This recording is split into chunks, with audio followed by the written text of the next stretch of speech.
You have the right to remain silent. But we'd prefer if you didn't. Spinning the law, spinning the law. This is Malzberg's Spinning the law. Spinning the Law. Spinning the law, spinning the law. With attorney Kendall Koffey.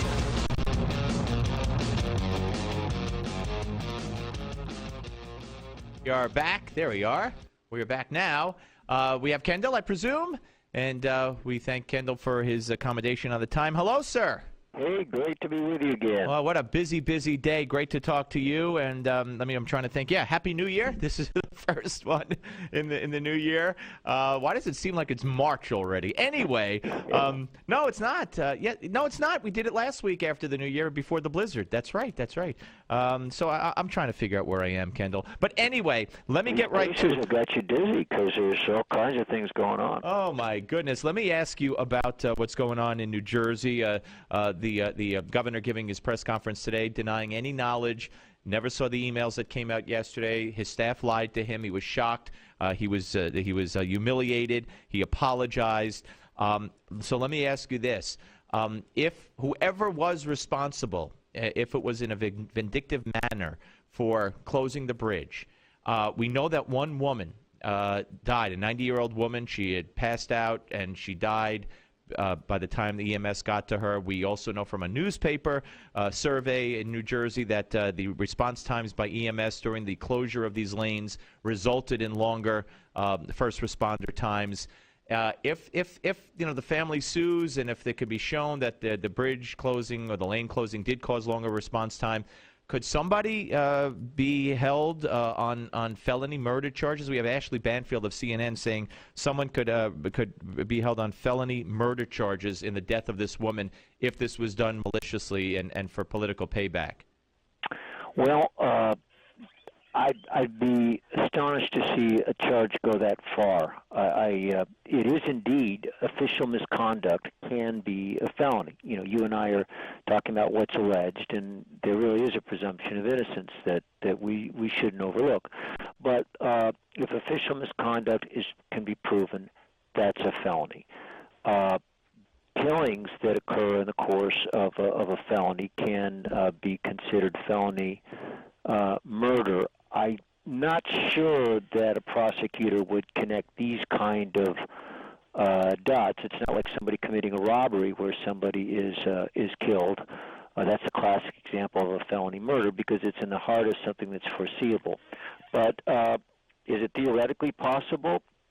Could be. There's never been a court decision on something like this.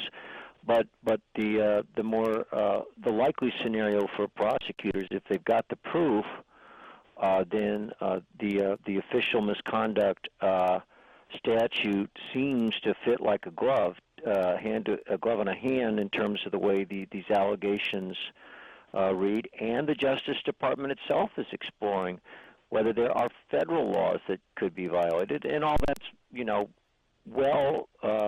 very serious ground to consider before we get to civil lawsuits and damages lawsuits, which are also in the universe of distinct possibilities here. Yeah, so it's all got to be sorted out, and with the one of the key players here taking the fifth. I got a question for you, which you may not be able to respond to. He was testifying, David Wildstein, the Port Authority appointee, the childhood friend, quote unquote, of Christie, who kind of poo-pooed that today, who resigned a few weeks ago, who was in these emails yesterday, took the fifth over and over, and then from what I've heard, the New Jersey committee, state committee. Held him in contempt for not answering. I guess it's not a legal body, but you tell me, can you be held in contempt for taking the fifth? No. Okay. There's a constitutional right to take the fifth. There can be consequences, civil, administratively, but contempt, being put into jail because you exercise your constitutional right to assert the Fifth Amendment, that's not what the law permits. Right. Well, he wasn't put in jail, so I'm going to have to see exactly what they said. But that's what I had heard. The reports that he was found in contempt for not answering. But we'll see. But he's not in jail. But nonetheless, that struck me as kind of funny. See, I have this little lawyer sense in me a little bit. All right, let me get to this. I mean, there's a lot of stories we could talk about, but this one strikes me. I don't really understand this, but a New York court, there was a decision that a Manhattan judge allowed adoption of a child by, quote unquote, two close personal friends.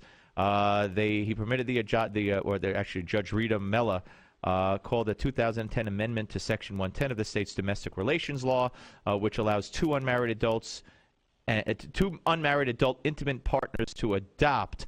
Have you seen that before, where people who aren't married, whether same sex or not same sex, I don't even know if these are same sex, I don't think they are, can adopt a child even though they're not married?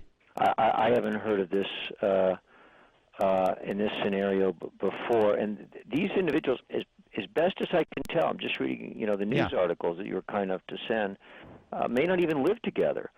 So it's quite a new precedent, and of course this is being decided at the trial court level. It could be that along the appellate path they take a different look, but certainly on its face, the New York statute allows two unmarried adult intimate partners to adopt. So clearly, under the law of New York, you don't have to be married. What constitutes an intimate partner is for courts to decide.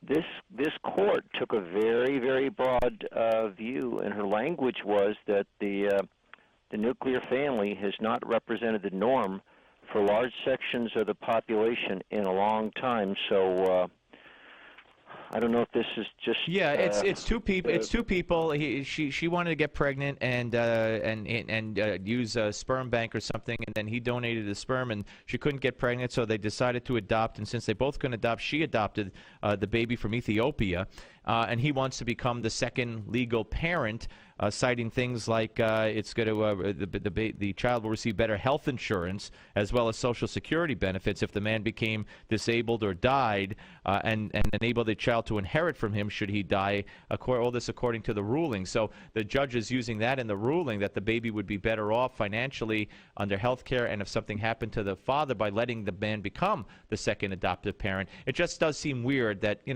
if people can get married and they're not married, why should they be able to adopt a child together? But, where things are changing so rapidly, I guess that's kind of must be somebody's going to consider it a bigoted and a wrong side of history statement for me to make. Well, and ultimately the judge thought it was in the best interest of the child, who had apparently been adopted from Ethiopia by the woman, and it was the New York legislature that decided that unmarried adult intimate partners can adopt. So the judge may have viewed this as simply applying a new law to, in effect, create a new legal scenario. Yeah. All right, Kendall, appreciate it, my friend. Thank you. We'll save the Chicago gun ban ruling for next week, and who knows where Utah will be by then, and who knows what else will happen. But always great to talk to you, sir. Thank you. Always great. Thanks for having me. Kendall Koffey, ladies and gentlemen, attorney extraordinaire, Spinning the Law, author of a book by the same name, great book by the same name, Spinning the Law. All right, folks, so in the next hour, Andy McCarthy, Jennifer Rubin of the Washington Post, and Paul Molshine, columnist for the Newark Star-Ledger. Christy, and, oh yeah, did I mention Christy? I told you we had this covered like a blanket. We're coming back. Final hour. Steve Malzberg Show, Newsmax TV and radio. The Steve Malzberg